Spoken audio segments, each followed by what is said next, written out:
आप सभी लोगों को मेरा प्रणाम। आज मैं कई दिनों बाद फिर से अपना एक नया चैप्टर लेकर आई हूँ। Chapter number 3, parts of speech. मैं कुछ दिनों से व्यस्त थी, लेकिन अब मैं पूर्ण प्रयत्न करूँगी कि प्रतिदिन आपके लिए कोई एक चैप्टर कंप्लीट करूँ, कुछ एक टॉपिक मैं कवर करूँ। और बहुत ही जल्दी मैं ये भी प्रयत्न करूँगी कि लाइव आकर आपके क्वेश्चन आंसर जो भी हैं मैं उनको मतलब आपके जो भी प्रश्न हैं मैं उनका उत्तर दूं।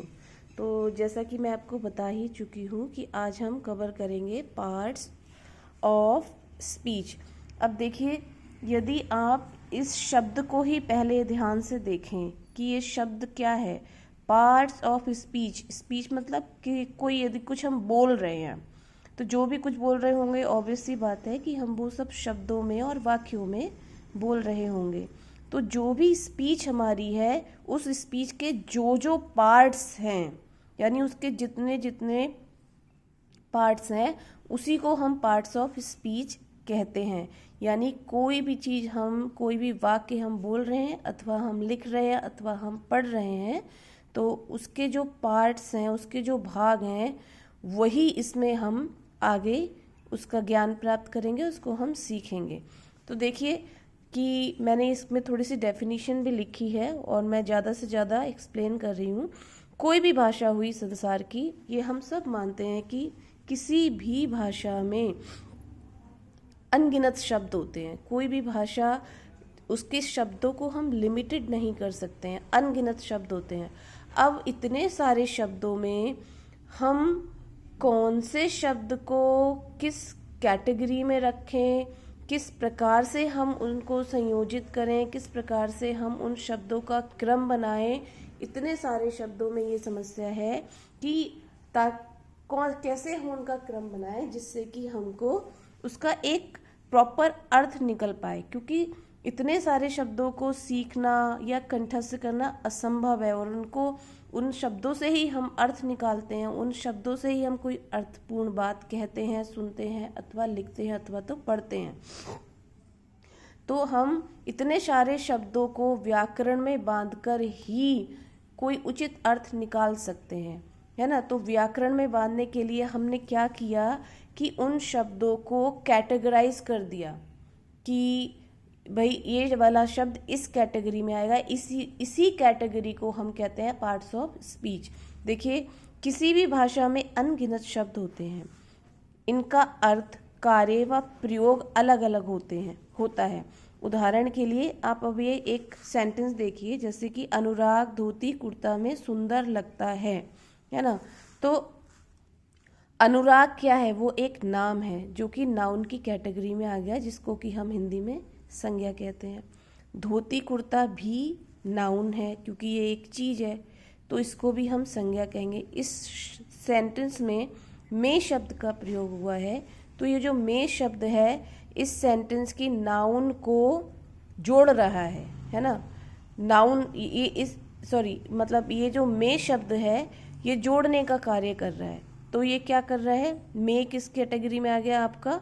में जो है वो आपकी प्रीपोजिशन की कैटेगरी में आ गया, क्योंकि ये संबंध सूचक है, ये संबंध का बता रहा है। किसमें सुंदर लगता है? धोती कुर्ता में सुंदर लगता है ना। अब आप देखिए, लगता है वर्ब का कार्य कर रहा है, जो कि क्रिया, जिसको कि हम हिंदी में बोलते हैं।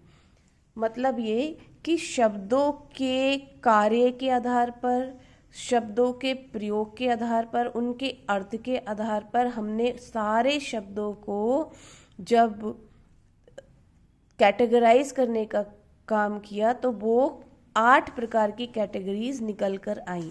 जैसे शब्दों का सही अर्थ प्राप्त करने के लिए हमें उन्हें सही क्रम में रखना पड़ता है। तितर बितर यदि शब्द हो जाए, मान लीजिए ये 1 2 3 4 5 6 7 शब्द हैं, इन 7 शब्दों को यदि इनके मैं क्रम को बिगाड़ दूं, मान लीजिए लिख दूं में सुंदर कुर्ता धोती है लगता अनुराग, कोई अर्थ नहीं निकलेगा, कोई भी अर्थ नहीं निकलेगा, क्योंकि इन्हें व्याकरण में बांधकर और इनको सही क्रम में रखा गया है जिससे कि जो हम चाहें उसी प्रकार का अर्थ निकल सके।